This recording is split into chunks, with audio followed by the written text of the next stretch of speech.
اداروں کے خلاف تقاریر کرنے پر عمران خان، شیری مزاری، فواد چودھری کے خلاف درخواست سپریم کورٹ میں سماعت کے لیے مقرر۔ جسٹس اعجاز الاحسن اور جسٹس مظاہر علی نقوی پر مشتمل 2 رکنی بینچ تشکیل دے دیا گیا۔ سماعت 8 ستمبر کو ہوگی۔ دریائے سندھ میں پانی کی سطح میں اضافہ جاری۔ کچے کے علاقے میں آباد لوگوں نے پانی بڑھنے کی وجہ سے گاؤں خالی کر دیے۔ ضلع دادو کا قصبہ خیرپور ناتھن شاہ سیلابی پانی میں ڈوب گیا۔ میہر شہر کو پانی سے بچانے کی کوششیں جاری۔ پاک فوج کے سربراہ جنرل قمر جاوید باجوہ کا ڈی آئی خان اور رجحان کے سیلاب متاثرہ علاقوں کا دورہ۔ Army chief general Qamar Javed Bajwa نے یقین دہانی کرائی کہ اس مشکل وقت میں متاثرین سیلاب کے مسائل کو کم کرنے کے لیے پاک فوج مدد کرتی رہے گی۔ آئی ایس پی آر کے مطابق رجحان دورے کے موقع پر آرمی چیف نے پاک فوج کے زمینی دستوں کو ہدایات دیں کہ وہ اپنی ذمہ داریاں عظیم مقصد سمجھ کر ادا کریں۔ آرمی چیف نے فلڈ ریلیف کیمپ کا دورہ کیا اور متاثرہ لوگوں سے ملاقاتیں کی۔ افغانستان اور ایران سے ٹماٹر پیاز کی درآمد شروع ہو گئی۔ باب دوستی سے ٹماٹر لے کر ٹرک افغانستان سے پاکستان پہنچا۔ باب دوستی پر مزید ٹرک کلیئرنس کے منتظر۔ سیکیورٹی حکام کا کہنا ہے کہ ٹرکوں کو بغیر ٹیکس ادا کیے چھوڑنے کے احکامات نہیں ملے۔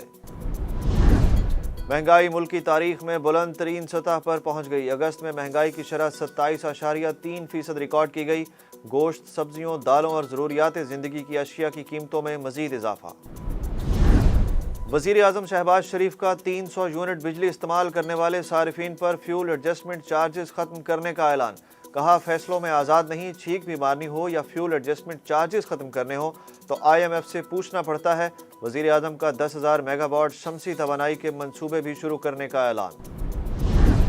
چیئرمین تحریک انصاف عمران خان نے ہر ڈویژن کو صوبہ بنانے کی تجویز دے دی۔ سرگودا میں وکلا کنونشن سے خطاب میں عمران خان کا کہنا تھا کہ زیادہ صوبے بنانے پر بحث ہونی چاہیے۔ جتنے زیادہ صوبے ہوں گے اتنے مسائل کم ہوں گے۔ جلسے سے خطاب میں عمران خان نے کہا کہ 4 مہینے سے صبر کر رہا ہوں، اتنا دیوار سے نہ لگایا جائے کہ وہ قوم کے سامنے ان سارے لوگوں کی شکلیں دکھا دیں جنہوں نے مفادات کے لیے ملک کو مشکل میں ڈالا۔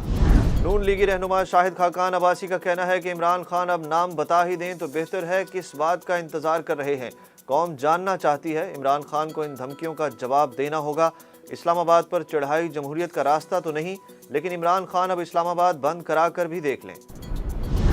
ملک میں کرونا سے مزید 4 افراد جاں بحق۔ گزشتہ 24 گھنٹوں کے دوران مثبت کیسز کی شرح 1.80% ریکارڈ کی گئی۔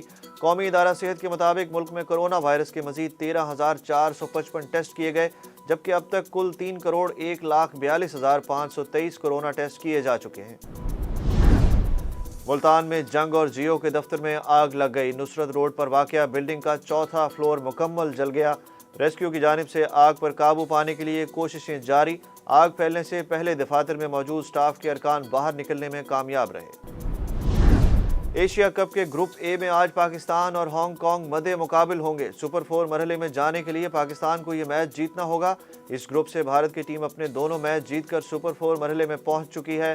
میچ سے ایک دن پہلے پاکستانی کھلاڑیوں نے پریکٹس کے بجائے آرام کو ترجیح دی۔